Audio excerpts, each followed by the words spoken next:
வணக்கம் வணக்கம். இப்போ வந்து பார்த்தீங்கன்னா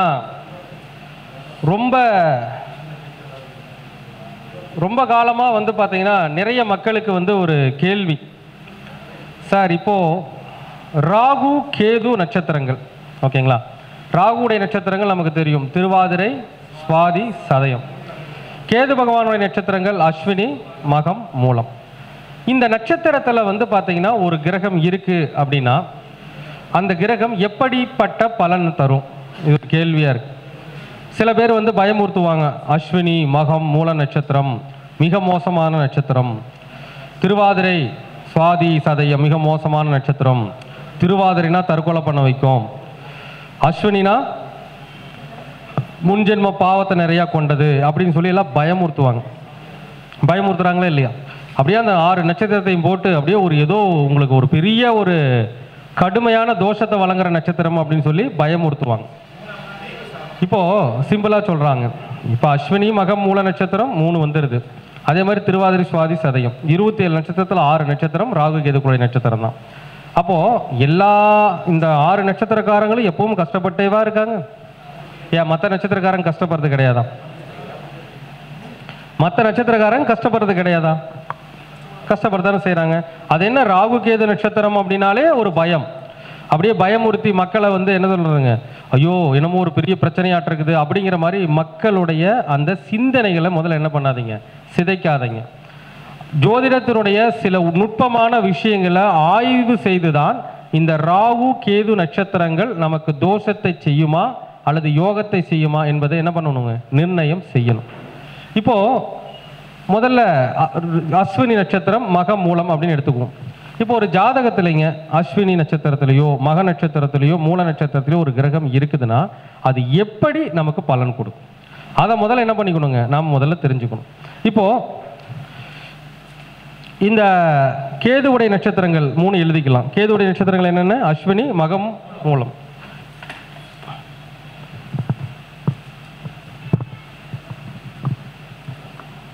அஸ்வினி நட்சத்திரம் எங்க இருக்குதுங்க? இங்க இருக்கு.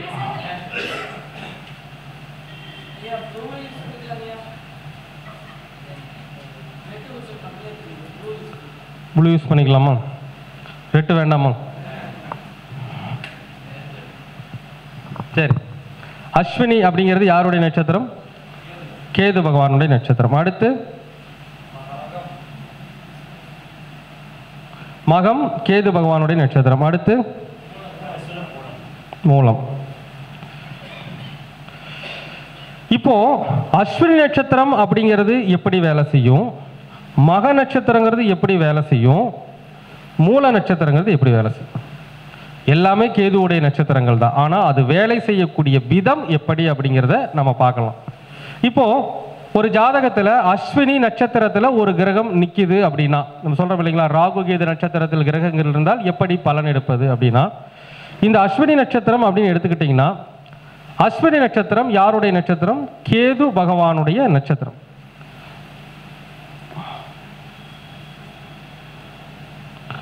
அப்போ அஸ்வினி கேது, அப்போ நன்றா புரிஞ்சுக்கோங்க, அஸ்வினி கேது பகவானுடைய நட்சத்திரம் இது எந்த கிரகத்தினுடைய எனர்ஜி கொண்ட நட்சத்திரம்னா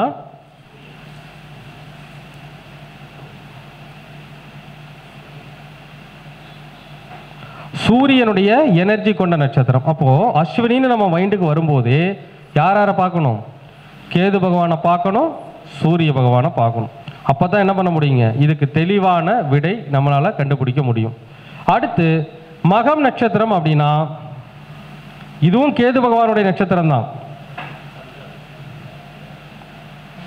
இந்த மகம் அப்படிங்கிறது எந்த கிரகத்துடைய எனர்ஜி கொண்ட நட்சத்திரம்னா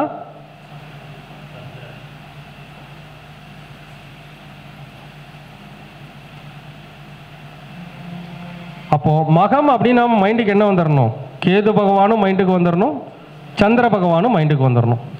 அடுத்து மூலம் அப்படின்னா கேது, மூல நட்சத்திரம் அப்படிங்கிறது எந்த கிரகத்துடைய கர்மாவை கொண்ட நட்சத்திரம்னா கர்மவினை கொண்ட நட்சத்திரம் எதுங்க? செவ்வாய்.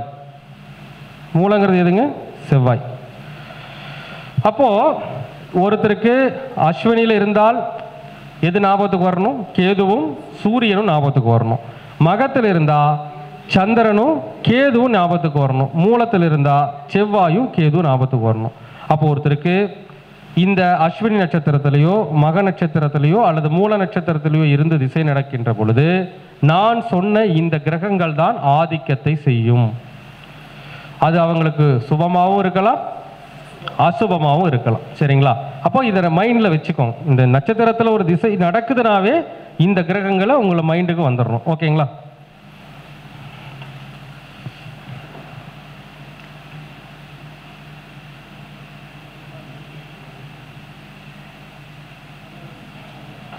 சரி, ஓகே. இந்த கிரகங்கள் மைண்டுக்கு வந்தாச்சு.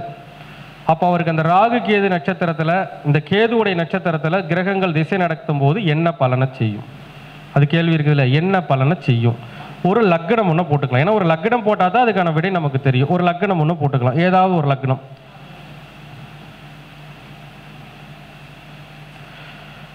தனுசு லக்னம் அப்படின்னு போட்டுக்குவோம். இப்போ தனுசு லக்னத்துக்கு இது வந்து கேது பகவான் இருக்கக்கூடிய நட்சத்திரம். அப்போ நம்ம ஏதோ வேற கிரகத்துக்கு போட்டுக்குவோம். கேது பகவான் வேண்டாங்க, வேற ஏதாச்சும் ஒரு கிரகம் போட்டுக்கலாம். ஏதாச்சும் ஒரு கிரகம்.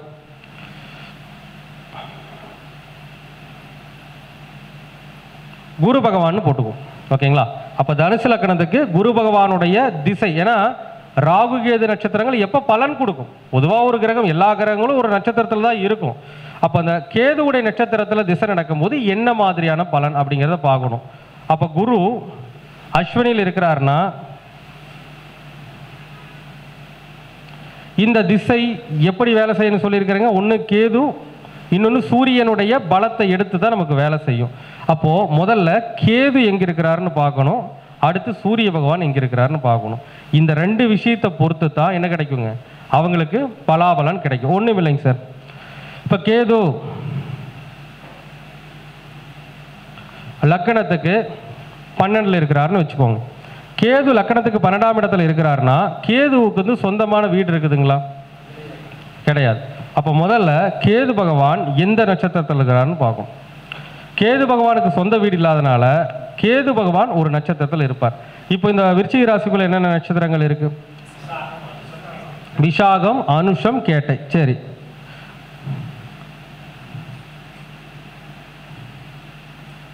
கேது பகவான் அனுஷத்தில் இருக்கிறதாவே வச்சுக்கலாம்.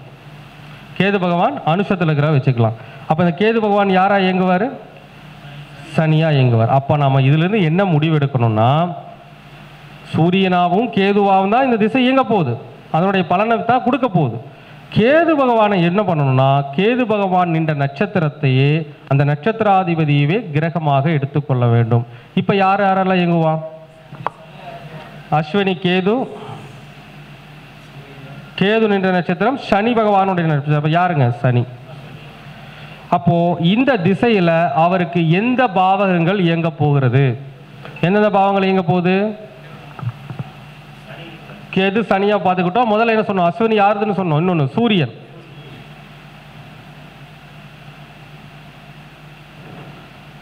அப்போ இந்த திசையை இயக்க போகின்ற கிரகங்கள் யார் யாருங்க? ஒன்று சூரியன், இன்னொன்று சனி, சனி பகவான். இப்போ சூரியன் யார்? இந்த லக்கணத்துக்கு சூரியன் யாரு? 9ஆம் இடம் இயங்க போகிறது. அடுத்து சனி பகவான் யாருங்க? லக்கணத்துக்கு 2ஆம் வீட்டுக்கும் 3ஆம் வீட்டுக்கும் உண்டானவர் தான் இயங்க போறார். அப்போ இந்த 9ஆம் அதிபதி சூரியனும் 2, 3க்கு உண்டான சனி பகவான் எப்படி இருக்காங்களோ அதனுடைய அடிப்படையில் தான் பலாபலன்கள் கிடைக்கும். அதை விட்டுட்டுங்க கேது நட்சத்திரம் மோசத்தை செய்யும், சாபம், அதெல்லாம் சொல்றது வேஸ்ட். முதல்ல கிரகம் எப்படி இருக்குன்னு பார்க்கணும். இப்போ 2, 3க்கு உண்டான சனி பகவான் உதாரணமா ஜாதகத்துல ஒண்ணு வேண்டாங்க,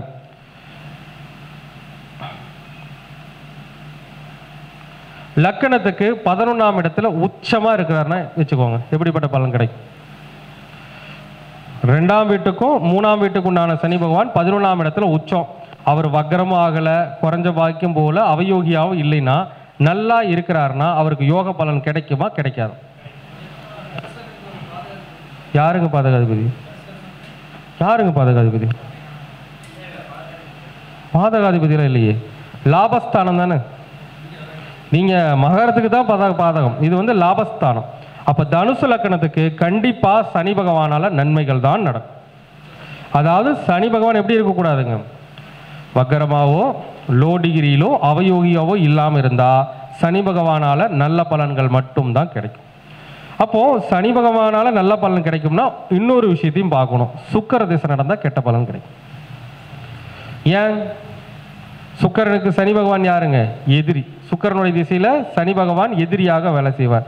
அப்போ சுக்கிர திசை நடக்காமல் இருந்து, நாம தான் குரு திசை தானே பார்க்குறோம், அதுக்கு சுக்கிர திசை நடக்குன்னு பார்க்குறோம், குரு திசை தானே பார்த்துட்டு இருக்கிறோம். அப்போ குரு திசையில் இந்த இடத்துல சனி பகவான் நல்ல பலன்களை தான் கொடுப்பார். அப்போ நல்ல பலனை கொடுப்பார். எப்படி கொடுப்பார் அப்படின்னா எது மூலமாக கொடுப்பாருங்க? 2, 3. அப்போ 2னா என்னது? நல்ல வருமானம். 3ஆம் இடங்கிறது அவங்க எடுக்கக்கூடிய முயற்சி, குடும்ப வகையிலும். குடும்ப வகை நாங்கள் சார் இப்போ குடும்பத்தில் இருக்கிறவங்க நல்ல சப்போர்ட் கிடைக்கும். அப்படின்னா யாருங்க? மனைவி, அவங்க குடும்பத்தில் இருக்கிறவங்க மூலமாக ஒரு நல்ல அருமையான சப்போர்ட் கிடைக்கும். ஒரு நல்ல குடும்ப வாழ்க்கை ஒரு சிறப்பாக அமையும். நல்ல யோகமான நிலை ஏற்படும். நல்ல 2ஆம் இடம்னா என்னங்க? வருமானமும் கிடைக்கும். அதே மாதிரி 3ஆம் அதிபதி உச்சம் அப்படின்னா 3ஆம் இடம் சார்ந்த விஷயங்களை நம்ம எடுக்கிற முயற்சிகள் இந்த வகையில் என்ன கிடைக்குங்க? யோகங்கள் எல்லாம் கிடைக்கும். சரி, இதை எப்படி இது கிடைக்கும் அப்படின்னாலும் அது கிடைக்கிறதுக்கு நாம் என்ன பண்ணணும்? கொஞ்சம் முயற்சிகள் ஜாஸ்தி பண்ணணும். 2 அப்படின்னா வாக்கு, 3 அப்படிங்கிறத உச்சரிக்கிறது, 11ஆம் இடம்ங்கிறது லாபம். இது வந்து என்ன ராசி? காத்து ராசி. அப்போது 2ஆம் இடம் 3ஆம் இடம் என்ன பண்ணணுங்க? உச்சரிக்கணும். என்ன உச்சரிக்கலாம்? சனி பகவானுடைய அதிதேவதை மந்திரங்களை உச்சரிக்கலாம். சனி பகவானுடைய அதிதேவதை யாரு? ஐயப்பன். ஒன்றும் வேண்டதில்லை, காலையில் எந்த சொன்னியும் சுவாமியே ஐயப்பா போதும், சுவாமியே சரணம் ஐயப்பா போதும். அப்போது அவங்க அதை உச்சரிக்கும் பொழுது அந்த திசையில் பலன் கிடைக்கும். உச்சரிக்கலினாலையும் பலன் கிடைக்கும், உச்சரித்தா பலன் கொஞ்சம் ஜாஸ்தியாக கிடைக்கும். அப்போது இந்த குரு திசை அப்படின்னாலும் இங்கே கேதுன்னு நம்ம பார்க்காம, கேது என்ற நட்சத்திரம் சனியாக கணக்கெடுத்து பார்க்கும் பொழுது அவருக்கு அந்த திசையில் யோகமான பலன் தான் கிடைக்கும். ஓகேங்களா? அடுத்து சரிங்க சார், இப்போ சனி பகவானை பார்த்துட்டோம். அடுத்து யாரு? சூரியன். அஸ்வினி நட்சத்திரம் சூரிய பகவானுடைய கர்ம பதிவை கொண்ட நட்சத்திரம். இப்போ சூரியன் யாருன்னு சொன்னோம்? 9ஆம் இடத்து அதிபதி சூரியன். சரிங்களா? இப்போ இந்த 9ஆம் இடத்து அதிபதி சூரியன் லக்கணத்துக்கு ஏதாவது ஒரு இடத்துல இருக்கிறாருன்னு வச்சுக்கோங்க. உதாரணமாக இங்கே வந்து வக்கரமாயிருவார், இங்கே இருக்கிறாருன்னு வச்சுக்கோங்க. அப்போ சூரியன் நல்லா இருக்காரா இல்லையா? 9 குடையவன் 10ல் இருக்கிறார். நல்லதா கெட்டதா? பாக்கியாதிபதி 10ல் இருப்பது மிக சிறப்பான யோகத்தை தரும். அப்போ அவங்களை சூரியனை லோ டிகிரி இல்லைங்க சார், அதை நான் சொல்லிடுறேன். அவர் லோ டிகிரியும் இல்லை, அவருக்கு வக்கரம் கிடையாது. சூரிய பவனங்கள் லோ டிகிரி இல்லை, அவயோகி இல்லைன்னா அவருக்கு சூரியனால் நல்லது நடக்குமா கெட்டது நடக்குமா? சொல்லுங்க, சத்தமாக சொல்லுங்க. கெட்டது தான் நடக்கும். என்ன சார் நாங்கள் எல்லாம் நல்லது நடக்கும்னு சொல்கிறோம், நீங்கள் கெட்டது நடக்குன்னு திடீர்னு பிளாட்டை மாற்றிட்டீங்க. ஏன் கெட்டது நடக்கும்? நடக்கிற திசை குரு திசை. குருவுக்கு யார் எதிரி? மேதகன் சூரியன் தானே. அப்போ எதையுமே நம்ம ஒரு எடுத்தோம் கவுத்தோன்னு எதுவும் பண்ணிட முடியாது. அப்போது 9ஆம் அதிபதியால் அவருக்கு கெடுபலன்கள் தான் நடக்கும். அப்போ நாம் என்ன சொல்லியிருக்கிறோம் அப்படின்னா, ஒரு ஜாதகத்தில் இந்த மாதிரி எதிரியுடைய தத்துவத்தில் ஒரு அமைப்பில் ஒரு திசை வந்துருச்சுன்னா இந்த உறவுகளை விட்டு விலகி விட வேண்டும். அப்போ 9ஆம் இடம்னா யாரு? அப்பா. சூரியனா யாரு? அப்பா. அப்போ அந்த ஜாதகர் என்ன பண்ணும்? சம்பாதிக்கலாம், சம்பாதிக்க முடியாமலாம் போகாது. ஆனால் அப்பா கூடவே இருந்துக்கிட்டு அப்பா தொழிலையே பார்த்துக்கிட்டு இருந்தால் சம்பாதிக்க முடியுமா? அப்போ என்ன பண்ணணும்? இந்த ஜாதகர் தன் தந்தையை விட்டு ஒரு 400 கிலோமீட்டராச்சு தாண்டி போயிடும். 4, 6 தாண்ட வேண்டும். அப்போது 4, 6 தாண்ட 400 கிலோமீட்டர் வந்துடுமா? என் குருநாதர் அப்படித்தான் சொல்லி கொடுத்துருக்கார். அப்போது அவர் அந்த திசையில் என்ன பண்ணணுங்க? அப்பாவை விட்டு ஒரு 400 கிலோமீட்டர் தாண்டி போயிடணும். சரி, இது மட்டும் போதுமான பத்தாது. அப்போ 9ஆம் இடம் சார்ந்த விஷயங்களை தொடவே கூடாது. அப்பா மட்டும்தான் 9ஆம் இடத்துல இருக்கா? கோவிலுக்கே போகக்கூடாது. நாம் பாட்டுக்கு ஆகா குரு திசை வந்துருச்சு கோவிலுக்கு போகலான்னு கோயிலாக அலைஞ்சோம்னா ஒன்றும் நடக்காது. அப்போது அப்பா கூட இருக்கக்கூடாது, கோவில் பக்கமே தலை வச்சு படுக்கக்கூடாது. ஓகேங்களா? அடுத்து 9ஆம் இடத்துல வேற என்ன இருக்குது? அது விஷயம் இல்லைங்க, அது பாவங்கள். நம்ம கோவிலுக்கே போகக்கூடாதுன்னு சொல்லிட்டோமே உங்களுக்கு. அடுத்து என்ன பண்ணலாம்? சொன்ன மாதிரி ஏதாச்சும் ஜீவ சமாதிகளுக்கு வேணால் போகிறனா போய்க்கலாம். அது அதர் ஆப்ஷன், அதுதான், வேறு வழி இல்லை. அடுத்து 9ஆம் அதிபதி அப்படிங்கிறவர் 10ல் இருக்கிறாரு. 9ஆம் இடம்னா கோவில்னு சொல்லிட்டோம், அப்பான்னு சொல்லிட்டோம். அதிர்ஷ்டத்தை நம்பக்கூடாது. 9ஆம் இடத்துல தான் அதிர்ஷ்டம் இருக்குது. அதிர்ஷ்டத்தை நம்பக்கூடாது.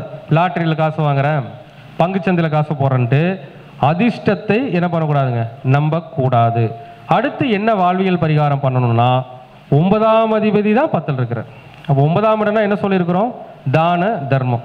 9ஆம் இடம்னா தான தர்மம். 10ஆம் இடம் அப்படின்னா கர்மஸ்தானம், அது நம்முடைய முட்டி பகுதியில் குறிக்கிறது. அப்போது 9ஆம் இடம்னா தர்மம், தான தர்மம். 10ஆம் இடம்னா முட்டி. சூரியன்னா மருந்து. சூரியன்னா மருந்து.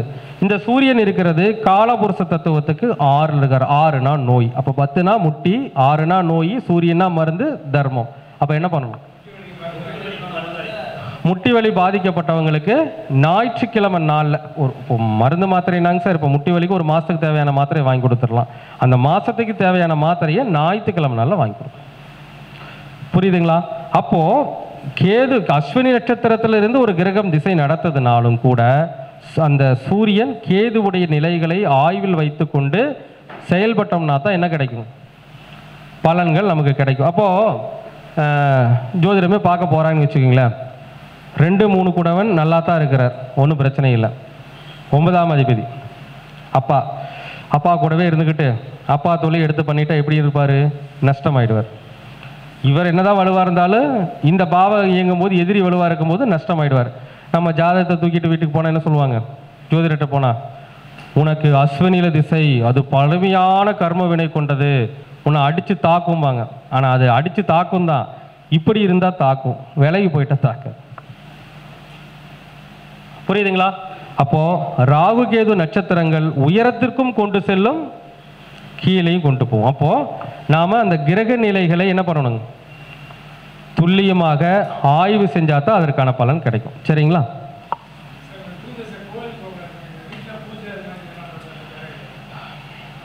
அதுவுமே நமக்கு ஒன்றும் பெருசாக வேணாம், கோவிலுக்கு தான் போகக்கூடாதுன்னு சொன்னங்க. சுவாமி ஸ்லோகங்களை உச்சரிக்கலாம் இல்லையா? அதுக்காக சிவன் ஸ்லோகத்தை உச்சரிக்கக்கூடாது. சூரியன்னா சிவன். இப்போதான் சொன்னோம் இல்லையே, ஐயப்பனுடைய ஸ்லோகங்களை உச்சரிச்சுக்கலாம். நம்ம கோவிலுக்கு தான் போகக்கூடாது.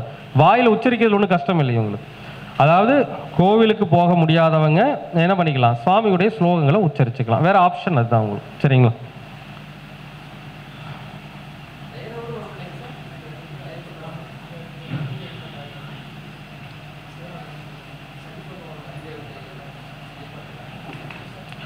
சரிங்க. இப்போ அடுத்து எடுத்துக்கிட்டோம்னா, அடுத்து யாருங்க? மகம்.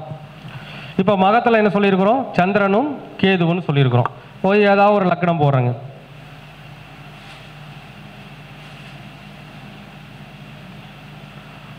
ஒருத்தர் மேஷ லக்கணத்தில் பிறந்திருக்காருன்னு வச்சுக்கோங்க. அவருக்கு கேதுவுடைய நட்சத்திரத்தில், மகத நட்சத்திரத்தில் ஏதாவது ஒரு திசை,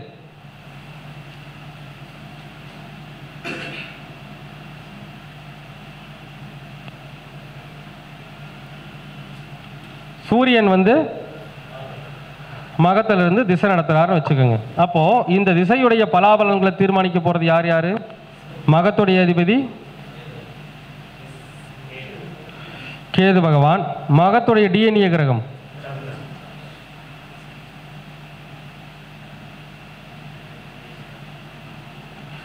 இவங்க 2 பேரும் தான் என்ன பண்ண போறாங்க? இந்த திசையுடைய பலன்களை தீர்மானிக்க போறாங்க. இப்போ ஒன்றும் வேண்டாங்க. இப்போ கேது பகவான் ஏதாவது ஒரு இடம் வச்சுக்குவோம்.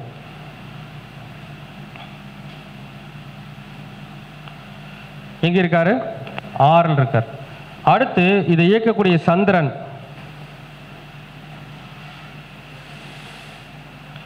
இங்க இருக்காருன்னு வச்சுக்கோங்க. அப்போ முதல்ல இந்த திசையை இயக்கக்கூடிய கேது பகவான் எப்படி பலன் கொடுக்க போறாருன்னு தெரிஞ்சுக்கணும். இப்போ இந்த கேது பகவான் உதாரணமாக இதில் ஏதாவது ஒரு நட்சத்திரம் வச்சுக்கோங்க.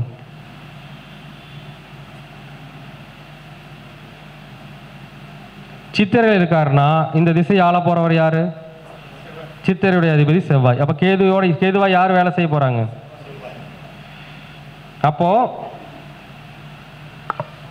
இந்த திசையை இயக்க போறவங்க செவ்வாயும் சந்திரனும் தான் இயக்க போறாங்க. இப்போ சந்திரன் எங்க இருக்காரு? 9ல் இருக்காரு. யாரு சந்திரன்? 1 2 3 4 குடையவன். 4 குடையவன் எங்கே இருக்காருங்க? 9ல் இருக்கார். அப்போ 4 குடையவன் 9ல், அதுவும் என்னதுங்க? வளர்பிறை சந்திரன். அப்போ சந்திரனால யோகம் கிடைக்குமோ தோஷம் வருமா? 4 குடையவன் 9ல் தான் என்ன கிடைக்கும்? யோகம் தான் கிடைக்கும். தப்பு இல்லை. சரி, செவ்வாய் இந்த திசையை இருக்கிறவர்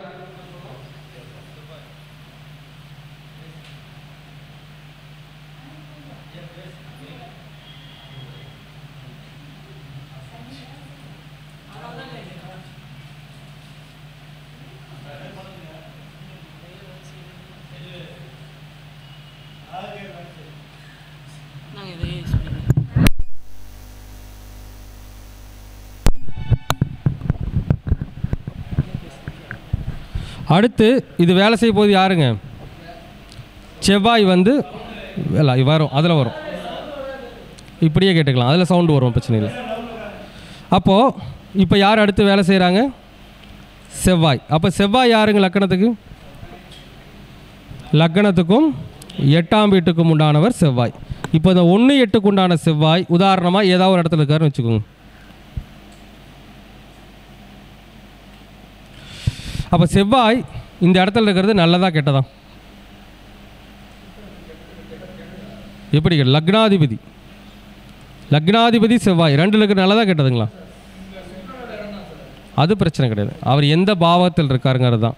அப்போது லக்னாதிபதி 2ல் தான் இருக்கிறார், ஒன்றும் தப்பு கிடையாது. அப்போ அவருக்கு இந்த திசை யோகத்தை செய்யுமா தோஷத்தை செய்யுமா? லக்னாதிபதி 2ல், தன்னுடைய ஜாதகர் தன் சுய உழைப்பால் முன்னேறுவார். லக்னம் தான் என்னங்க? சுய உழைப்பு. அப்போது தன்னுடைய சுய உழைப்பால் முன்னேறக்கூடிய தன்மை நிச்சயமாக உருவாகும். சரிங்க, அடுத்து பலன் கொடுக்குறவர் யார்? அது நமக்கு தேவையில்லைங்க. கேது செவ்வாய் நட்சத்திரம், அவ்வளோதான். அப்போது செவ்வாயால் என்ன கிடைக்க போகுதுங்க? யோகம் கண்டிப்பாக கிடைக்கும். சுய உழைப்பால் முன்னேற்றம். 4ஆம் அதிபதி 9ல் இருக்கார். 4ஆம் இடம்னா என்ன? இடம், வீடு, வண்டி, வாகன யோகம் எல்லாம் ஏற்படுமா ஏற்படாதா? சத்தியமாக ஏற்படும். அப்போது அவருக்கு இடம், வீடு, வண்டி, வாகனத்தால் ஒரு மிகப்பெரிய யோகம் நிச்சயமாக உருவாகும். அப்போது இந்த மகத்தில் கிரகம் இருந்து திசை நடத்தினாலும் இந்த மாதிரி அமைப்பு இருக்கிறவங்களுக்கு யோகமாக மாறும். ஒருவேளை இந்த செவ்வாய் வந்துங்க லோ டிகிரியில் போயிட்டாருன்னு வச்சுக்கோங்க, தோஷம். ஏன்னு சொல்லுங்கள்? லக்னாதிபதி லோ டிகிரிக்கு போனால் என்ன தான் செஞ்சாலும் அந்த செயல்பாட்டுக்கான பலன் கிடைக்காது. புரியுதுங்களா? அதை புரிஞ்சுக்கணும், அவ்வளோதான். அப்போது அதே மாதிரி இப்போ சந்திரன் இங்கே இருக்கிறாருன்னு வச்சுக்கோங்க, லோ டிகிரி போயிட்டார், பலன் கிடைக்காது. அப்போ அதெல்லாம் யோசிக்கணும். ஆனால் லோ டிகிரிக்கு போனாலும் நல்லதை செய்வார். எப்போ? அவயோகியாக லோ டிகிரி போனால் நல்லதை செய்வார். ஆமாம். அப்போ ஜோதிட சூட்சமங்களை பொறுத்த வரைக்கும் கரெக்டாக ஃபாலோ பண்ணோம்னா அதுக்கான விடை கிடைச்சிடும். அப்போது ஒரு கிரகம் மகத்தில் இருந்தாலும் அந்த கிரகம் எப்படி வேலை செய்யும்? சந்திரனாகவும் அந்த கேது நின்ற நட்சத்திராதிபதியாகவும் தான் வேலை செய்யும். புரியுதுங்களா? அப்போது அது கேது நட்சத்திரம், மக நட்சத்திரம் தோஷத்தை செய்யும். இது வந்து என்ன சொல்லுவாங்க? 5 மகத்துக்கு என்ன சார் தோஷம்? இது வந்து அஸ்வினிக்கு என்ன சொல்லுவோம்? பூர்வ ஜென்ம தோஷம். மகத்துக்கு என்ன தோஷம்? பித்திரு தோஷம். வருமா? இங்கே வருமா? வராது. அப்போ எதையுமே நம்ம குருட்டாம்போக்கில் எதையும் நம்ம நம்பிடக்கூடாது. அப்போது ஜாதகத்தில் அந்த கிரக நிலைகளை ஆய்வு செஞ்சு தான் என்ன பண்ணணுங்க? ஒரு முடிவை நம்ம வந்து சொல்லணும். ஓகேங்களா?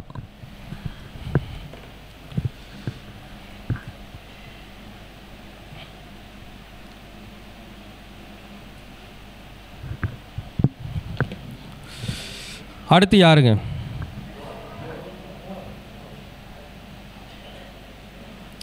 இப்போ மூல நட்சத்திரம்னா யார் யாரை பார்க்க சொல்லியிருக்கிறேன்?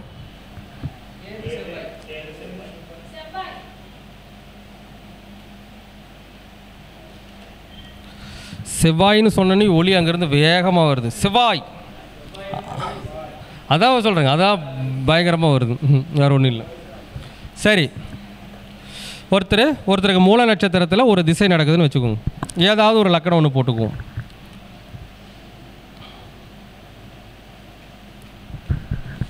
கன்னி லக்னம். இப்போ கன்னி லக்னத்துக்கு கேதுவுடைய நட்சத்திரம் ஏதாவது ஒரு திசை.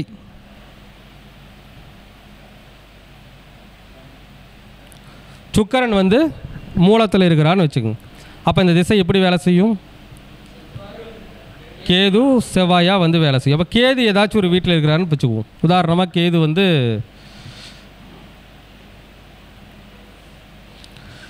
இது என்ன வீடுங்க? மகரம். இதுக்குள்ளே இருக்கக்கூடிய நட்சத்திரங்கள் என்னென்ன? உத்திராடம், திருவோணம், அவிட்டம். நம்ம திருவோணம்னே வச்சுக்குவோம்.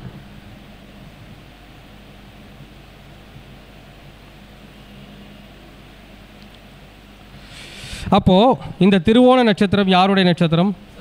சந்திர பகவானுடைய நட்சத்திரம். அப்போ இந்த திசை எப்படி இயங்கும்? சந்திரனா இயங்கும். அப்போ கேது யாரா இயங்குவார்? சந்திரனா இயங்குவார். ஓகே, முதல்ல செவ்வாய் யாருன்னு பார்க்கணும் லக்னத்துக்கு. 3, 8க்கு உண்டானவர்.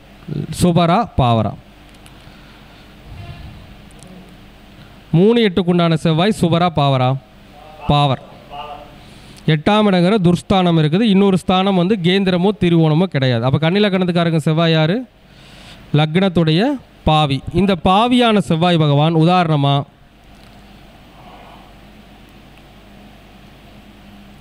லக்னத்துக்கு 9ல் இருக்கார். நல்லதை செய்வார், கெட்டதை செய்வார்? கெட்டதான் செய்வார். 9ல் இருந்தாலும் லக்ன பாவி திரிவோணம் ஏறுனா கெட்டதான் செய்வார். அப்போது 8ஆம் அதிபதி 9ல் இருக்கும்போது என்ன பண்ணுவாருங்க?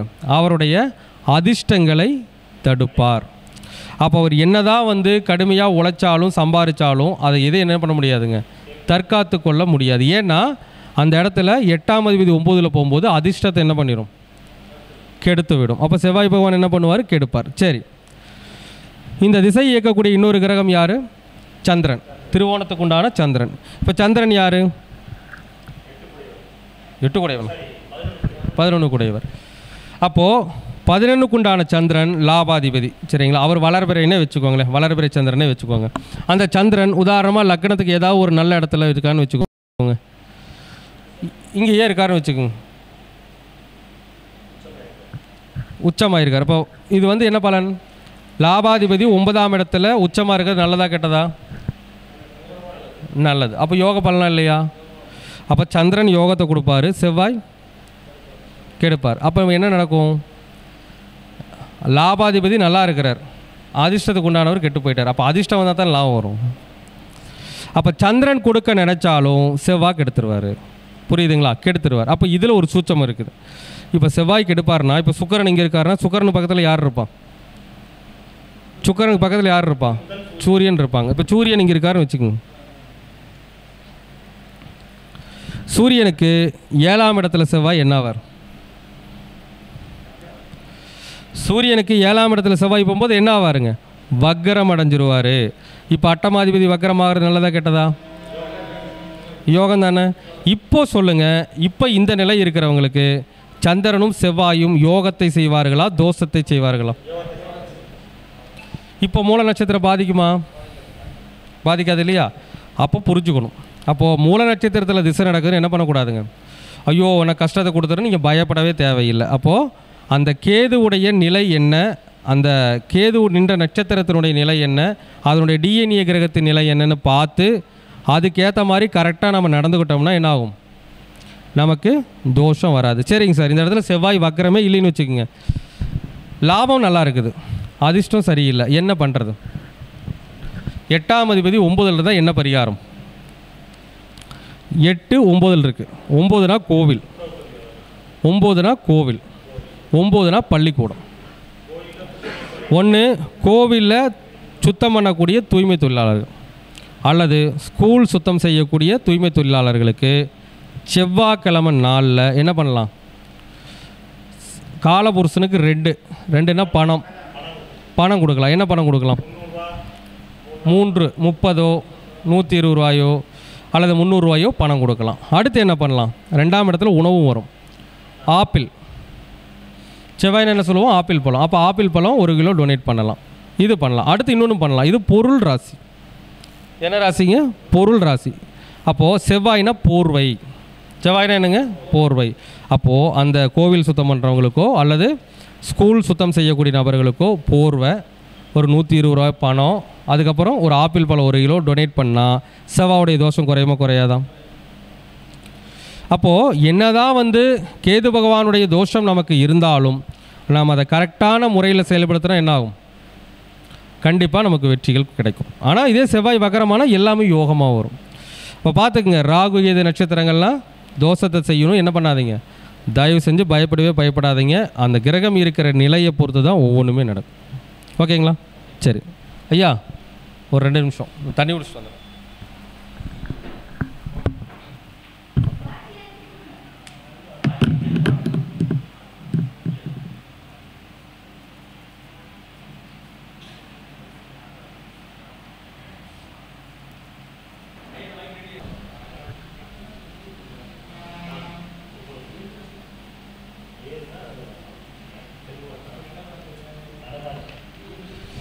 அப்போ ராகுடைய நட்சத்திரங்கள் என்னென்ன? திருவாதிரை, சுவாதி, சதயம். அப்படி என்ன சொல்லுவாங்க? திருவாதிரைனா தற்கொலை பண்ணிக்கிற நட்சத்திரம்.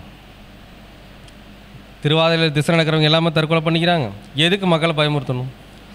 கிரக வலுவை பார்த்து தான் எதையும் முடிவு பண்ணணும். சரிங்களா? சரி, இப்போ திருவாதிரை,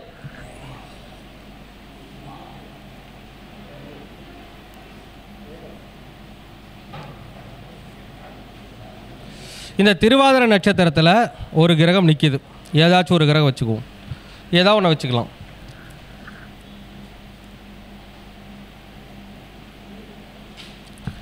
திருவாதிரை நட்சத்திரத்தில் சனி பகவான் இருக்கிறதா வச்சுக்கோங்க.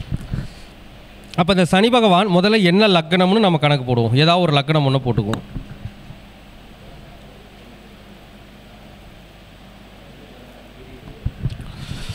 துலா லக்னத்தை போட்டுக்குவோம்.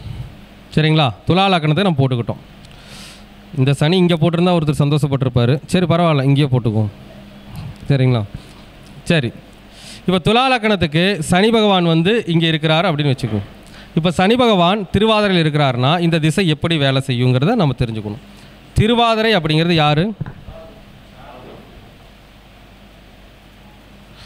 இந்த திருவாதிரை நட்சத்திரம் எந்த கிரகத்துடைய கர்மா எனர்ஜி கொண்டதுன்னா சுக்கிரன்.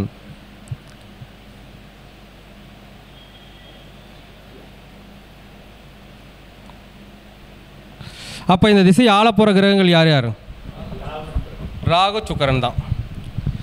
அப்போ ஜாதகத்தில் ராகு சுக்கிரன் இருக்கிற நிலைமையை பொறுத்து தான் அவங்களுக்கு அந்த திசையில் பலன். சரிங்க, இப்போ திருவாதிரை ராகுடைய நட்சத்திரமே வந்துருச்சு. ஓகேங்களா? அப்போ ராகு எங்கே இருக்கிறாருன்னு பார்க்கணும். உதாரணமாக ராகு வந்துங்க ஏதாவது ஒரு ராசியில் வச்சுக்குவோம். ராகு இங்கே இருக்கிறாருன்னு வச்சுக்கோங்க. அவர் ஏதாவது ஒரு நட்சத்திரம் அவிட்டம்னே வச்சுக்கோங்களேன்.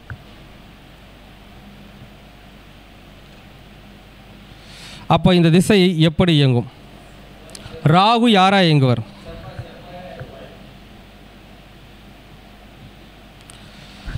அப்போது இந்த திசை ஆள்றது யாரும் முடிவுக்குவாங்க? ஃபஸ்ட்டு செவ்வாயும் சுக்கிரனும். ராகுவை பார்த்துட்டோம், ராகு செவ்வாய் சாருங்கிறதுனால செவ்வாயாக இயங்குற. அப்போ செவ்வாய் சுக்கிரன் தான் இயக்கிறவங்க. இப்போ செவ்வாய் யார்? 2 7 குடையவர். 2ஆம் வீட்டிற்கும் 7ஆம் வீட்டுக்கு உண்டானவர் யாருங்க? செவ்வாய். இப்போ செவ்வாய் ஒன்றும் வேண்டாங்க சார். இப்போ செவ்வாய் எங்காச்சும் ஒரு ஜாதகத்தில் 7ஆம் இடத்துல ஆட்சி. அப்போது செவ்வாய் நல்லதை செய்வாரா கெட்டதை செய்வாரா? 2 7க்கு உண்டானவர் 7ஆம் இடத்துல ஆட்சி. நல்லதா கெட்டதா? நல்லது தான்.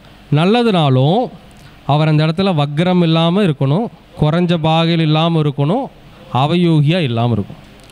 அப்படி இருந்தாருன்னா செவ்வாய் நல்லா இருக்கிறார். சரி, ஒன்றுமே இல்லாமல் இருக்காரா எப்படி இருக்கார முடிவு பண்ணிக்கிறோம்? நல்லா இருக்கிறாரு முடிவு பண்ணிக்குவோம். அப்போ செவ்வாய் தோஷத்தை வழங்குவாரா? நல்லது தான் செய்வார். சரி, அடுத்து சுக்கிரன் யார் லக்னத்துக்கு? 1 8க்கு உண்டானவர் சுக்கிரன். ஒன்று வேண்டாங்க. சுக்கிரன் லக்னத்துக்கு 4ஆம் இடத்துல திக்பலமாக இருக்கிறாருன்னு வச்சுக்கோங்க. இந்த சுக்கிரன் லக்னாதிபதி கெட்டா நல்லதா நல்லா இருந்தால் நல்லது? லக்னாதிபதி 4ஆம் இடத்துல நல்லா இருந்தால் தானே நல்லது. அப்போது இந்த இடத்துல சுக்கிரன் இருக்கும்போது இந்த திசை அவருக்கு யோகத்தை செய்யுமா தோஷத்தை செய்யுமா? நீங்களே முடிவு பண்ணுங்க. செவ்வாயும் நல்லா இருக்கார், சுக்கிரனும் நல்லா இருக்கார். அப்போ யோகம் தானே செய்யும். அப்புறம் எப்படி போய் தற்கொலை பண்ணிக்க போகிறாரு? அப்போது இந்த இடத்தில் அது யோகமாகத்தான் வேலை செய்யும். ஒரு வேளை நீங்கள் சொல்கிற மாதிரி இந்த சுக்கிரன் போய் லக்னத்துக்கு 12ஆம் இடத்துல போய் நீச்சமாயிட்டாருன்னு வச்சுக்கோங்க, கடுமையான தோஷம். லக்னம் அப்படின்னா என்னதுங்க? ஜாதகருடைய செயல்பாடு. 12 போய் நீசம் ஆயிடுச்சுன்னா நீங்கள் சொல்கிற மாதிரி தற்கொலை எண்ணத்துக்கு போகலாம். இந்த செவ்வாயும் ஒன்றும் வேண்டாம், 2ஆம் இடத்துல இல்லாமல் 8ஆம் இடத்துல இருக்கிறாருன்னு வச்சுக்கோங்க. 2ஆம் அதிபதி 8க்கு போகலாமா? அப்போ 2ஆம் அதிபதி 8க்கு போனால் குடும்ப பிரச்சனை காரணமாக, குடும்பத்துடைய பிரச்சனை காரணமாக ஜாதகர் தன்னுடைய செயல்பாட்டு நிலையை இழந்து தற்கொலை செய்து கொள்ளலாம். இப்படி இருந்தால் அப்படி நடக்கலாம். ஆனால் இப்படி இருந்தால் நடக்கலாமா? இப்படி இருந்தால் அது யோகமாக தானே மாறும். அப்போ எதையுமே பொது கணக்குகளாக சொல்வது சரியாக வராது. சரிங்களா? அப்போ திருவாதிரை நட்சத்திரமான உங்களுக்கு என்ன ஞாபகத்துக்கு வரணும்? ராகுவும் சுக்கிரனும் ஞாபகத்துக்கு வரணும். அந்த ராகுவும் சுக்கிரனும் நல்லா இருந்துட்டா அவங்களுடைய ஜாதகம் அருமையான ஜாதகம், ஒன்றும் பிரச்சனை பண்ணவே பண்ணாது. ஓகேங்களா? இப்போது நாம் இதில் இன்னொரு விஷயத்தையும் கவனிக்கணும். நம்ம எல்லாத்தையும் சொல்லும்போது இந்த பாச்சகன் வேதகன்லாம் பார்க்கணும். இப்போது இப்போ சனி திசைன்னு சொன்னோம். சனி யாராக வேலை செய்கிறாங்கன்னு சொன்னோம்? செவ்வாயா? சனி திசை யார் எதிரி? புதனா? இப்போ இங்கே மாட்டுதுங்களா பிரச்சனை? சனி திசை எதிரி யார்? செவ்வாய். அப்போ இந்த 2ஆம் இடமும் 7ஆம் இடமும் இப்போ நல்லா இயங்குமா கெட்டதா இயங்குமா? புரிஞ்சுக்கோங்க. சொல்லுங்க. அப்போ லக்னம், ஆனால் லக்னம் நல்லா இருக்குது. குடும்ப பிரச்சனை ஆகுமா ஆகாதான்? 2 7 கூட 7 ஆட்சி தான், ஆனால் இந்த திசைக்கு எதிரி. ஆனால் ஜாதகர் தற்கொலை பண்ணிக்க மாட்டார், ஆனால் குடும்ப ரீதியான கடுமையான பிரச்சனை வரும். வருமா வராதான்? 2ஆம் இடம் குடும்பம், 7ஆம் இடம் மனைவி. எப்போ பாரு தகராறு சண்டை அப்படிங்கிறது அந்த சனி திசையில் நடக்கும். ஏன்னா வேதகன். ஏன்னா நம்ம ஜோதிட சாஸ்திரத்துக்கு உள்ளே போகும்போது இன்னும் நுட்பமாக ஆய்வு பண்ணால் தான் விடை கிடைக்கும். சரி சார், இப்போ இதுக்கு என்ன பரிகாரம்? அடுத்த கேள்வி என்ன பரிகாரம்? 2 7 2 குடும்பம் 7 மனைவி. இப்போ மனைவி குடும்பத்தையெல்லாம் விட்டு பிரிஞ்சு ஓடிடலாமா? அப்படி நினைக்கக்கூடாது. ஒரு வேலை நிமித்தமாக ஒரு எங்காச்சும் ஒரு வேறு நாடு அல்லது வேறு இடங்களுக்கு சென்று விட வேண்டும். ஆனால் வெளிநாட்டுக்கு போகிற யோகம் இருந்தால் தானே போக முடியும். அட்லீஸ்ட் ஒரு வெளி மாநிலமாச்சும் போகலாம். அல்லது மனைவி மக்களை விட்டுட்டு ஒரு 400 கிலோமீட்டர் தள்ளி இருக்கலாம். ஒரு மாதத்தில் 1 நாள் 2 நாள் வந்து பார்த்துக்கலாம். இது வந்து எளிமையான ஒரு விஷயம். ஆனால் ஒரு தோட்டத்தில் ஒரு விவசாயி இருக்கிறார், காலம்பூரமாக விவசாயம் தான் பார்த்துட்டு இருக்காரு. விவசாயம் தெரியும், ஒன்றும் தெரியாது, என்ன பண்ணுறது? இப்போது ஒரு வேலைக்கு போகிற மனுஷனாக இருந்தால் இந்த பக்கம் வேலையை விட்டு இன்னொரு பக்கம் வேலைக்கு போய்க்கலாம். ஒரு உள்ளூருக்குள்ளேயே சொந்தமாக தொழில் பண்ணுறாரு அல்லது உள்ளூருக்குள்ளேயே விவசாயம் பண்ணுறாரு, அவரால் போக முடியுமா? ஏன்னா நாம் எதுவுமே என்ன சொல்கிறாங்க, கால தேச வர்த்தமானம் ஜோதிடத்தில் ரொம்ப முக்கியம். அப்போ இங்கே 2ஆம் அதிபதியான செவ்வாய் 7ஆம் இடத்துல இருக்கும்போது இப்போ 2ஆம் இடத்தை தியாகம் பண்ணிட வேண்டியதான். குடும்பத்தை தியாகம் பண்ண முடியாது. 2ஆம் இடம் சாப்பாட்டை தியாகம் பண்ணலாம் இல்லையா?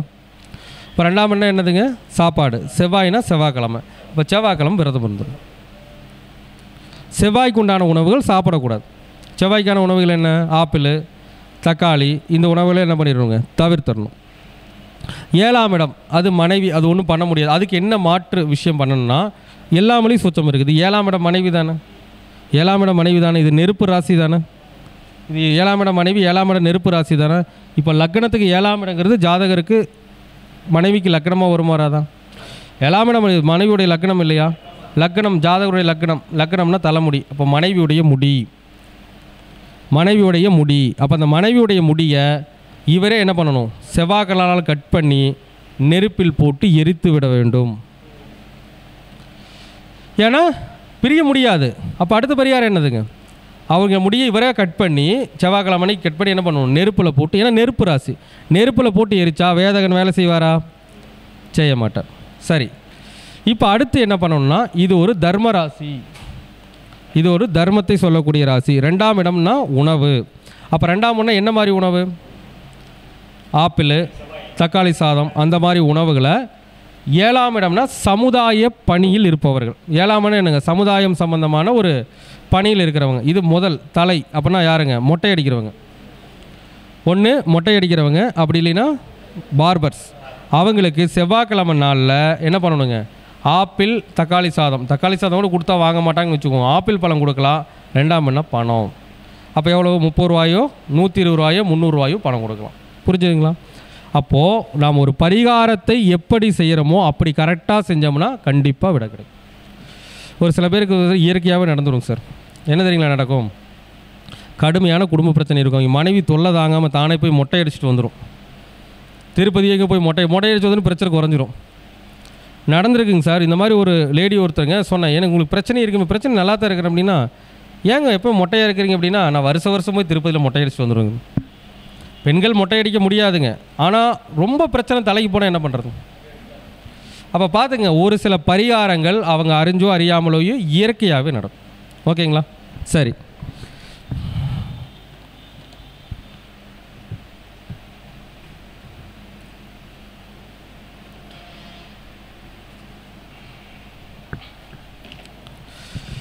அடுத்து என்ன நட்சத்திரம்? சுவாதி.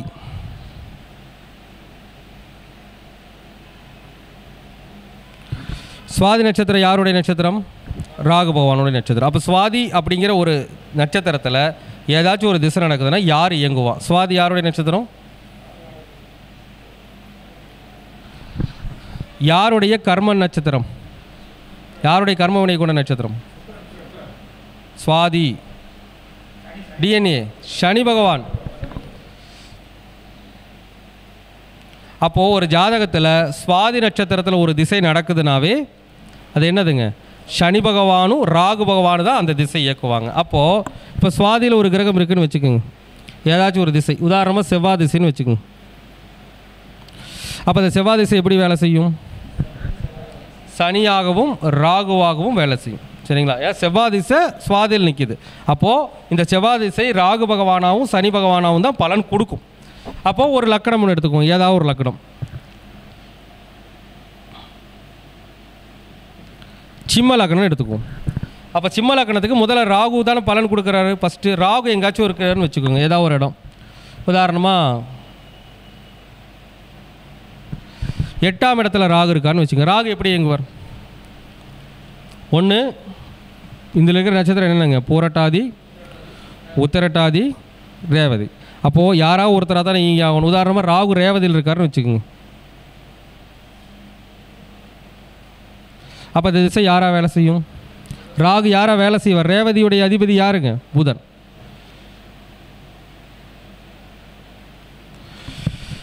அப்போது இந்த திசை ஆள போகிற கிரகங்கள் யார் யார்? புதன், சனி. முதல்ல சனி பகவான் யார்? 6ஆம் வீட்டுக்கும் 7ஆம் வீட்டுக்கு ஒருவர் தான் ஆள போகிறார். இப்போ 6ஆம் வீட்டிற்கும் 7ஆம் வீட்டிற்கும் உண்டான சனி ஒன்று வேண்டாங்க, லக்கணத்துக்கு 2ஆம் இடத்துல இருக்கிறாருன்னு வச்சுக்கோங்க. இவர் 2ஆம் இடத்துல இருக்கிறது நல்லதா கெட்டதா? 6ஆம் அதிபதி 7ஆம் அதிபதி. யாருக்கு நல்லது யாருக்கு கெட்டது? 6ஆம் இடம் வேலை, 7ஆம் இடம் மனைவி. வேலைக்கு போகிறவங்களுக்கு யோகம், வேலைக்கு போகிற தொழில் பண்ணுறவங்களுக்கு யோகம் கம்மி. ஏன்னா ஃபஸ்ட் ஆஃப் அப்படிங்கிறது 6ஆம் இடம் கொஞ்சம் சண்டை சச்சரவு பிரச்சனைகள்லாம் இருக்கும், ஆனால் பின்னால் ஓரளவுக்கு சமாதானமாகிக்கும். அப்போ என்ன பண்ணுறது சார்? 6ஆம் அதிபதியே 7ஆம் அதிபதியாக இருக்கிறதுனால 7னா மனைவி, 6னா நோய். அப்போ மனைவிக்கு நோய் வர வைக்க முடியுமா? முடியாது. அப்போ அந்த ஜாதகர் ஒரு தொழில் பண்ணுற நபராக இருந்தால் மனைவி பேரில் ஒரு ஹெல்த் இன்சூரன்ஸ் போடணும். போட்டுக்கலாமா? 7னா மனைவி, 6னா நோய். அப்போ நம்ம ஹெல்த் இன்சூரன்ஸ் எதுக்கு போடுறோங்க? நோய் பிரச்சனை வந்தால் அதை தற்காத்து கொள்றதுக்காக தான் போடுறோம். அப்போது மனைவி பேரில் ஒரு ஹெல்த் இன்சூரன்ஸ் போட்டு அந்த ஜாதகர் கட்டிக்கிட்டு வந்தார்னா, தொழில் பண்ணார்னா யோகம் கிடைக்கும். இல்லைன்னா என்ன ஆகும்? அடிக்கடி மனைவியோட சண்டை சச்சரவு, மனைவிக்கு உடல்நிலை பாதிக்கிறதெல்லாம் நடக்குமா நடக்காதுங்களா? நடக்கும். அப்போ தொழில் பண்ணுறவங்களுக்கு இப்படி ஒரு பிரச்சனை. அவர் வேலைக்கு போகிறவராக இருந்தால் 6ஆம் இடம் வேலை. அப்போ 6ஆம் இடம் வேலைக்கும் போகும்போது அந்த கான்சன்ட்ரேஷன் 6ஆம் இடத்தை அதை எடுத்துக்கும். 7ஆம் அதிபதி 2 ஒன்றும் பிரச்சனை இல்லை. அப்போ வேலைக்கு போகிறவராக இருந்தால் சனி பகவான் நல்லதை செய்வாரா கெட்டதை செய்வாரா? நல்லது தான் செய்வார். சரி, அடுத்து பலன் கொடுக்குறவர் யார்? புதன். புதன் யார்? லக்கணத்துக்கு 2ஆம் வீடும் 11ஆம் வீடும் புதனுடைய வீடு. இப்போ 2, 11க்கு உண்டான புதன் ஒன்று வேண்டாங்க, லக்னத்திலே இருக்கார். 2ஆம் இடம் தனஸ்தானாதிபதி, லாபஸ்தானாதிபதி எங்கே இருக்காருங்க? லக்னத்திலேயே திக்பலம் பெற்று இருக்கார். அப்போ புதன் யோகத்தை செய்வாரா தோஷத்தை செய்வாரா? யோகத்தை தான் செய்வார். அப்போ அந்த ஜாதகர் ஒரு வேலைக்கு போகிறவராக இருந்தால் அவருக்கு வேலை மூலமாக நல்ல ஆதாயம் கிடைச்சி சூப்பராக இருப்பார். 2 கூட லக்கணத்தில் இருக்கிறனால யோகமாக இந்த திசை வேலை செய்யும். செய்யுமா செய்யாதான்? செய்யுமா? சரி, முடிவு பண்ணிட்டீங்க. ஆனால் முடிவு ஆகாதுன்னு சொல்கிறேன். செவ்வாய் ராகு சாரம். ராகு யாராக வேலை செய்கிறார்? புதன் சாரம். செவ்வாய்க்கு யார் எதிரி? எப்படி நல்லது செய்வார்? புரிஞ்சுக்கணும். மேல் பார்வைக்கு பார்க்கும்போது நல்லாயிருக்கும். அப்போ செவ்வாய்க்கு யார் எதிரி அப்படின்னா புதன் தான் எதிரி. அப்போ புதன் லக்னத்தில் இருந்தால் நல்லது செய்வாரா? சரி, வேலைக்கு போகிறார், அதெல்லாம் ஓகே. இப்போ 2ஆம் பாவமும் 11ஆம் பாவமும் பாதிக்குமா பாதிக்காதான்? இப்போ மறுபடியும் அதே தான். 2ஆம் இடம்னா என்னங்க? சாப்பாடு. புதன்கிழமை வயிற்றுக்காய். ஏன்னா 2ஆம் இடம் குடும்பம் இருக்குது இல்லையா? குடும்பத்தில் சண்டை சச்சரவு வருமா வராதா? 100% வரும். குடும்பம் பாதிக்கும் அல்லது தனவரவு பாதிக்கும். ஒரு சில பேருக்கு அது உயிர் காரகத்துவத்தில் கை வைக்கும், ஒரு சில பேருக்கு பொருள் காரகத்துவத்தில் கை வைக்கும். அப்போது புதன் லக்கணத்தில் யோகம்தான், ஆனால் இந்த யார் உட்கார்ந்துருக்குது? செவ்வாய் திசை நடக்குது. அப்போ அது என்ன ஆகும்? எதிரியாக வேலை செய்யும். அப்போ என்ன பண்ணணும் அப்படின்னா, குடும்பத்தோட்டு பிரிஞ்சு போக முடிஞ்சால் பிரிஞ்சு போய்க்கலாம். ஏதாச்சும் வேலை செய்கிறவராக இருந்தால், இல்லை தொழில் பண்ணுறாரு, அந்த ஊர்லேயே விவசாயம் பண்ணுறவராக இருந்தால் என்ன பரிகாரம் பண்ணணும்? 2ஆம் இடம் என்ன பண்ணிக்கணும்? உணவு சாப்பிட்றத விரதம் இருக்க வேண்டிதான். புதன்கிழமைக்கு விரதம் இருக்கணும். 11ஆம் இடம் அப்படிங்கிறது மூத்த சகோதரம். அப்போ இந்த காலகட்டத்தில் அக்கா அண்ணன் இருந்தால் அந்த உறவோடு சேர்ந்து இருக்கக்கூடாது, அவங்கள விட்டு விலகி இருக்கணும். 11ஆம் இடம் அப்படிங்கிறது நம்முடைய கையில் இருக்கக்கூடிய சேமிப்பு காசு. அக்கௌண்ட்டில் 0 பேலன்ஸ் வச்சுக்கணும். அக்கௌண்ட்டில் பேலன்ஸ் இருந்தால் தானாக கரைஞ்சி போயிடும். அப்போ என்ன பண்ணணும்? பேலன்ஸு வச்சுக்கக்கூடாது. இது ஒரு கணக்கு. அதே மாதிரிங்க 2-11 சம்மந்தப்படுறதுனால 11ஆம் இடம் தான் அடிமை விலங்குகள். அடிமை விலங்குகள். அப்போ என்ன பண்ணலாம்? தெரு நாய்களுக்கு என்ன பண்ணலாம்? 2ஆம் இடம் உணவு. தெரு நாய்களுக்கு உணவு அளிக்கலாம், டெய்லியும் அளிக்கலாம். ஆனால் புதன் உரையில் அளிக்கும். டெய்லி வரக்கூடிய புதன் உரையில் அந்த என்ன பண்ணலாங்க? தெரு நாய்களுக்கு உணவு அளிக்கலாம். அப்போ இதையெல்லாம் நம்ம செய்யும். அது மட்டும் இல்லைங்க, வேதகன் சில நேரத்தில் லக்னத்தையும் பாதிப்பார். அப்போ 2ஆம் அதிபதி வேதகன் எங்கே உட்கார்ந்துருக்காரு? லக்னத்தில் உட்கார்ந்துருக்கிறார். அப்போ அவர் என்ன பண்ணணும்னா, என்ன பண்ணிக்கணும்? மொட்டை அடிச்சுக்கணும். என்ன பண்ணணுங்க? இந்த காலகட்டங்களில் மொட்டை அடிச்சுக்கணும். இல்லது அப்படின்னா என்ன பண்ணலான்னா, இந்த மொட்டை அடிக்கிறவங்க அல்லது இந்த பார்பருக்கு என்ன பண்ணணும்? தர்மராசி என்ன பண்ணலாம்? அவங்களுக்கு புதன்கிழமை நாளில் ஒரு 70 ரூபாயோ அல்லது 250 ரூபாயோ பணம் கொடுக்கும். ஓகேங்களா? அப்போது சனி நல்லா வேலை செஞ்சாலும் இங்கே புதன் பார்வைக்கு நல்லா இருக்கிறார், ஆனால் திசையுடைய சூட்சமங்களை ஆய்வு செய்யும் போது எதிரியாக இருக்கிறார். ஓகேங்களா? அப்போ நாம் என்ன பண்ணணுங்க? அதுக்கு எதிரியாக இருந்தாலும் அதை கட்டுப்படுத்த முடியும். நம்ம தியாகம் பண்ணணும். ஐயோ காலையிலேருந்து சாயங்காலம் வரைக்கும் ஒருத்தர் கேட்டால் அப்படியே சொல்லுவாங்க, காலையிலேருந்து சாயங்காலம் வரைக்கும் நம்மளால் முடியாதுன்னா கிரகம் முடியாதுன்னு சொல்லிடும். புரிஞ்சுங்களா? அவ்வளோதான் விஷயம். அப்போது இதுதான் சூட்சமம். அப்போ சுவாதியில் கிரகம் இருந்தாலும் இப்போ செவ்வாய்ங்கனால பாதிப்பு. ஒரு செவ்வாயை தவிர வேறு ஏதாச்சும் ஒரு குருவே இருந்ததுன்னா இப்போ யோகமாக இல்லையா?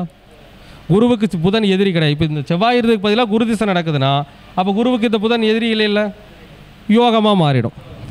அப்போ நம்ம என்ன பண்ணணுங்க? அந்த திசையில் இருக்கக்கூடிய அந்த பாசகன், வேதகன், போதகன், காரகன் சூழ்நிலைகளை நாம் கொஞ்சம் கவனத்தில் வச்சுக்கணும். மெயினாக பாசகனையும் வேதகனையும் கவனத்தில் வச்சுக்கணும். காரகன் போதகங்கள்லாம் அப்புறம். ஏன்னா பாசகன் தான் திசைக்கு யோகி, வேதகன் தான் திசைக்கு எதிரி. அப்போ என்ன பண்ணணுங்க? இந்த சூழ்நிலைகளை நம்ம கவனத்தில் வச்சுட்டு சொன்னால் என்ன கிடைக்கும்? நம்ம நல்ல பலன்களை கண்டிப்பாக அனுபவிச்சிருக்கலாம். சரிங்களா?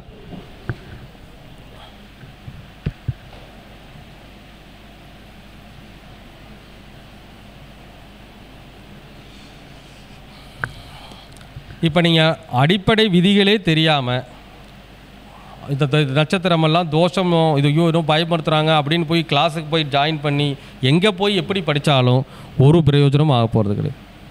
அப்போ நாம் என்னென்னுங்க? முதல்ல ஜோதிட விதிகளை முழுசாக கற்று உணர்ந்தால் மட்டும்தான் அந்த கிரகம் நல்லதை செய்ய போகுதா அல்லது கெட்டதை செய்ய போகுதான்னு தீர்மானம் பண்ண முடியும். பொதுவாக போய் இது தோஷத்தை செய்யும் தோஷத்தை செய்யாதனால என்ன பண்ண முடியாதுங்க. அதனால் என்ன பண்ணுங்கள்? அடிப்படையை நல்லா ஸ்ட்ராங் பண்ணிக்கோங்க. ஸ்ட்ராங் பண்ணால் தான் நான் சொல்கிற விஷயமும் உங்களுக்கு புரியும். இப்போ நம்மகிட்ட படிச்சிருக்கிற மாணவர்களுக்கு தெரியும், புரிஞ்சிருக்கும் ஓரளவுக்கு நல்லா. ஆனால் நமக்கு புரியுமா? புரியாது. புதுசாக படிக்கிறவங்க ஆணித்தரமாக அடித்தளத்தை படிச்சுக்கணும். சரிங்களா? சரி, அடுத்து யாருங்க?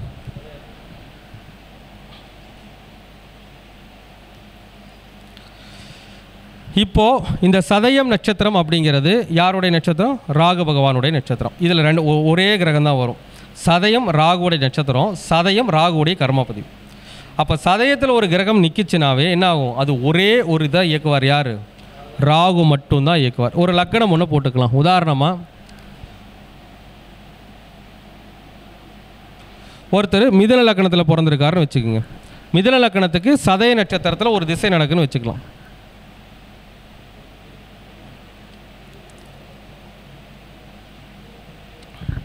சந்திரன் இந்த ராசிக்குள்ளே சந்திரன் சதய நட்சத்திரத்துலேருந்து திசை நடத்துகிறான்னு வச்சுக்கோங்க.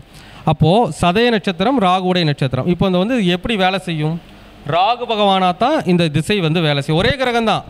ராகுடைய கர்மப்பதிவும் சதயம்தான், ராகு பகவானுடைய நட்சத்திரமும் சதயம்தான். ஓகேங்களா? அப்போ ராகு தான் இயக்குவார். ஒன்றும் வேண்டாங்க, இந்த ஜாதகத்தில் ராகு ஏதாவது ஒரு இடத்துல இருக்கிறாருன்னு வச்சுக்கோங்க.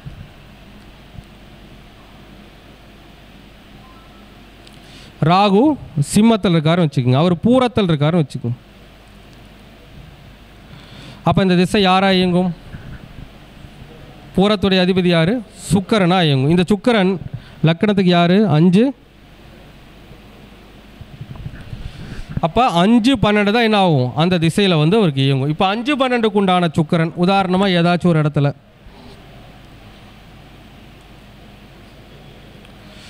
லக்கணத்துக்கு 11ஆம் இடத்துல லாபஸ்தானத்தில் இருக்கிறார்னா இந்த திசை நல்லதை செய்யுமா கிட்டதை செய்யுமா?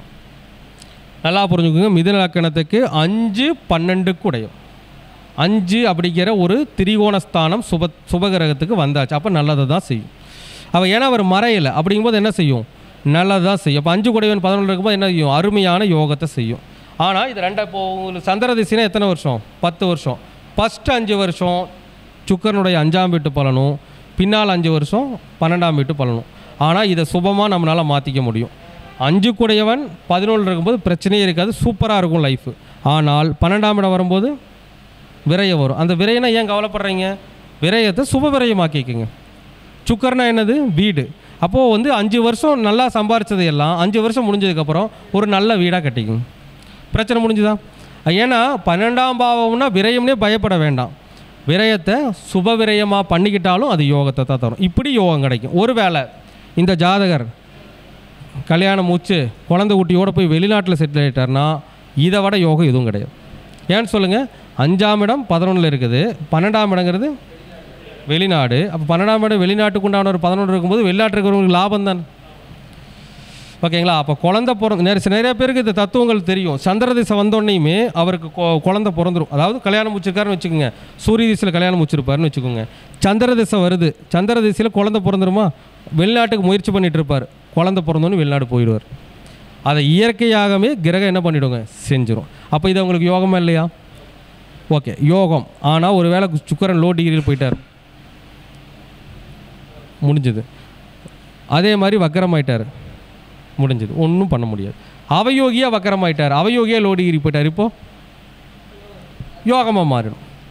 அப்போது அதான் விஷயம், வேறு ஒன்றும் கிடையாது. அப்போது சதயத்தில் ஒரு கிரகம் நின்னாலும் அது ராகு பகவான் என்ன நட்சத்திரத்தில் இருக்கார், எப்படி வேலை செய்ய போகிறாருன்னு பார்த்து அதன்படி நடந்துக்கிட்டால் என்ன ஆகும்? அவங்களுக்கான யோக பலன் கிடைக்கும். சரிங்களா? இதே மாதிரி தான் என்ன பண்ணுங்க, அஸ்வினி மகம் மூலம் அது எந்த கிரகமாக பாவிக்கணும் பார்த்துருப்பீங்க. திருவாதிரை சுவாதி சதயத்தை எந்த கிரகமாக பாவிச்சு பலன் எடுக்கணும் பார்த்துருப்பீங்க. ஓகேங்களா? அப்போது இதன்படி நீங்கள் கரெக்டாக நடந்துக்கிட்டிங்கன்னா என்ன கிடைக்கும்? நல்லதாக இருந்தால் கண்டிப்பாக நல்லது கிடைக்கும். கெட்டதாக இருந்தால் என்ன பண்ணிக்கலாம்? வாழ்வியல் பரிகாரங்கள் செஞ்சு என்ன பண்ணிக்கலாம்? கண்டிப்பாக குறைச்சிக்கலாம். ஒன்று தான், அவ்வளோ. எதுவாக இருந்தாலும் அந்த கேது மகம்னா சந்திரன் கேது இதான் வேலை செய்யும். எல்லாம் ஒன்று தான். சரிங்களா? அப்போ என்னென்னா நம்ம என்ன பண்ணுங்க, கொஞ்சம் ஆழமாக படிச்சிங்கன்னா ரொம்ப ஈஸியாக அந்த ராகு கேதுவை ஹேண்டில் பண்ணிடலாம். ஒன்றும் பெரிய விஷயமா எதுங்க அந்த கேது நின்ற வீட்டதி அதாங்க அந்த ராகு நின்ற வீட்டதிபதி எடுத்துக்கணும். ராகு திசைக்கு கேது திசைக்கு கேது நின்ற வீட்டதிபதி எடுத்துக்கணும். நட்சத்திரத்தை எடுக்க வேணாம், அந்த வீட்டதிபதி எடுத்துக்கலாம். அவ்வளோதான். ராகு நட்சத்திரத்திலே இருந்தால் அந்த வீட்டதிபதி, கேது நட்சத்திரத்திலே இருந்தால் அந்த வீட்டதிபதி. இப்போ ராகு கேது சாரத்துலையும் கேது ராகு சாரத்தில் இருந்தாலும் அதுக்கும் அந்த திசையில் அந்த வீட்டதிபதி தான். அதில் ஒன்றும் மாற்று கருத்தில் நம்ம செய்ய வேண்டியதில்லை. வீட்டதிபதி தான். நட்சத்திரம் இருந்தனால நட்சத்திரத்தை எடுத்துக்கிட்டோம், அவர் நட்சத்திரத்தில் தான் என்ன பண்ணுறது? அப்போ அந்த வீட்டதிபதி தான் நம்ம எடுத்துக்கும். ஓகேங்களா? சரிங்களா? சந்தேகம் இருக்குதுங்களா ஏதாச்சும்? உங்கள் ஜாதகத்தை தனிப்பட்ட முறையில் போட்டோம்னா மறுபடியும் ஆய்வுகள் நிறையா பண்ணணும். ஏன்னா நம்ம வந்து வகுப்பு வந்து என்ன எடுத்துருக்குறோம், உங்களுக்கு புரிதலுக்காக எடுத்துருக்கோம். நம்முடைய ராகுக்கு இப்போ நிறைய பேருடைய ஜாதகத்தில் இந்த ராகு கேது நட்சத்திரத்தில் நிறைய கிரகங்கள் இருக்கும். அப்போ அது எப்போ ஆக்டிவேட் ஆகும்? அந்த ராகு கேது நட்சத்திரத்தில் இருக்கக்கூடிய கிரகங்கள் திசைக்கு வரும்போது ஆக்டிவேட் ஆகும். அப்போ நம்ம அந்த நேரத்தில் என்ன பண்ணிக்கணும், நம்முடைய ஜாதக குறிப்பினை என்னங்கிறத பார்த்து அதுக்கேற்ற மாதிரி நம்ம நடந்துக்கிட்டால் என்ன கிடைக்கும்?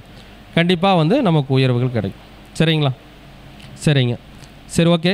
அதே மாதிரி வந்து பார்த்திங்கன்னா நம்முடைய ஜோதிட வகுப்பு 8வது பேட்ச் 7 பேட்ச் முடிச்சிட்டோம். அடிப்படையிலேருந்து உயர்நிலை வரைக்கும் 8வது பேட்ச் வந்து வர 22/3/2025 நம்முடைய கிளாஸ் வந்து ஸ்டார்ட் ஆக இருக்குது. கிட்டத்தட்ட வந்து பார்த்திங்கன்னா 44 தலைப்பு. இது இந்த மாதிரிலாம் இல்லைங்க, 44 தலைப்புலையும் இந்த மாதிரி விளக்கமாக யார் எப்படிப்பட்ட விஷயங்களை செய்யணும் அப்படிங்கிற அந்த அடிப்படை ஜோதிடத்திலிருந்து உயர்நிலை ஜோதிடம் வரைக்கும் ரொம்ப கரெக்டாக, அதாவது பார்த்திங்கன்னா நம்ம கிளாஸில் இருக்கிற மாணவர்களுக்கே தெரியும், எந்த விஷயத்தை நம்ம சொல்லிக் கொடுத்தாலும் அதில் உண்மை ஆணித்தரம் இருக்கணும் அப்படிங்கிறத நான் சொல்லிக் கொடுப்பேன். அந்த மாதிரி வகுப்பு நம்ம 22/3/2025 நடக்குது. ஆன்லைன் ஜூம் வகுப்பு தான். கலந்துக்கு விருப்பம் இருக்கிறவங்க தாராளமாக கலந்துக்கலாம். சரிங்களா? சரி, நன்றி, வணக்கம் ஐயா. சரி, நன்றி, வணக்கம்.